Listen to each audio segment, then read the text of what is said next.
welcome to today's tutorial in which I want to present the solution of this GCE problem that came in 2021 in paper 1 and in paper 2, pure mathematics under trigonometry.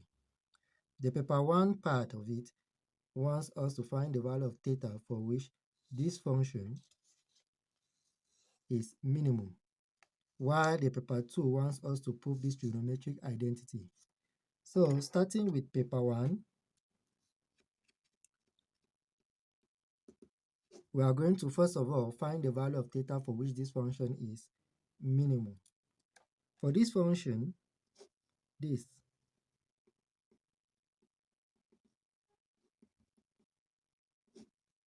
for this function to be minimum,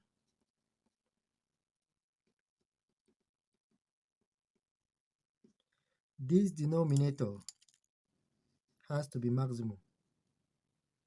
And so when is the denominator maximum? The denominator is maximum when sine theta minus pi on 3 is maximum.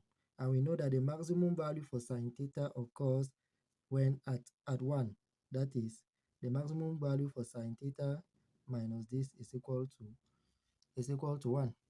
So the denominator will be maximum when the sine theta minus pi on 3 is 1. In which case, we are now going to have that the minimum value of all of these functions will simply be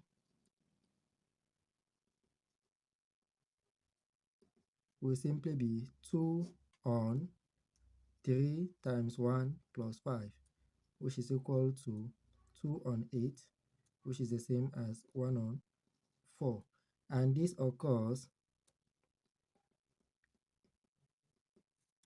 when sine theta minus pi on 3 is equal to 1.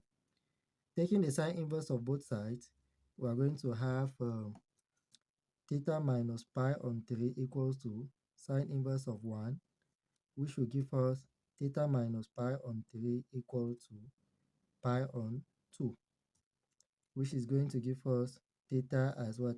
Pi on 2 plus pi on 3. Simplifying this gives us theta as 5 pi on 6. So this is the value of theta for which this function is minimum.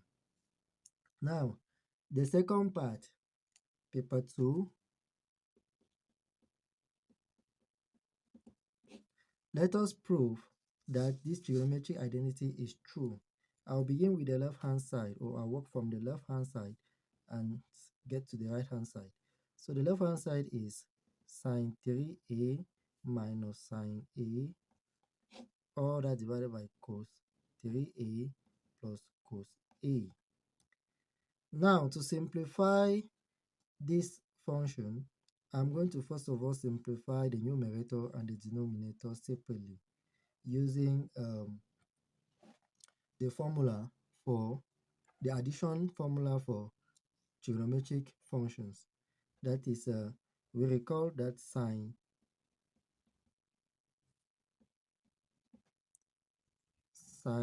x plus, or sine x minus sine y is equal to 2 cos x plus y divided by 2 sine x minus y divided by 2, and cos x plus cos y is equal to 2 cos x plus y divided by 2 cos x minus y divided by 2. So using these two addition laws of trigonometric functions, we have that the left-hand side is now equal to sine 3a minus sine a all over cos 3a plus cos a, which is equal to, I'm going to replace this by this.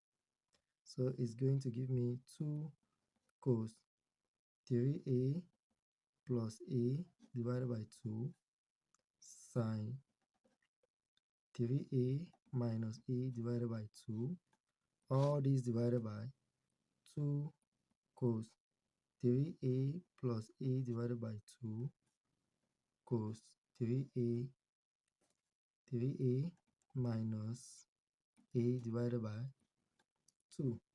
Simplifying, we are going to see that this is 2 cos 3a plus a is 4a divided by 2 will give us 2a sine. This one is going to give us a divided by 2 cos 2a cos a. So you see that the numerator and the denominator have a common factor, this and this, and also this and this. And what we are left with is sine a on cos a, which is the same thing as tan a, which the question wanted us to prove.